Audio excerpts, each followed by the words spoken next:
इहा राज हमार चलल बाया हमारे ही चली।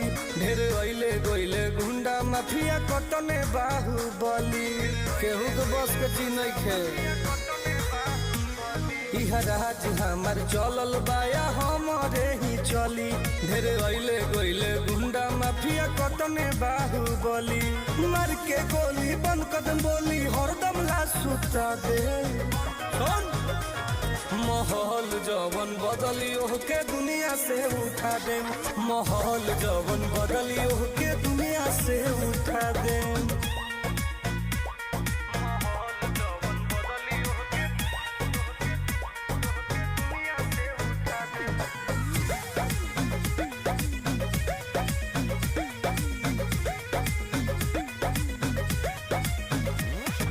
पुलिस प्रशासन सरकार बा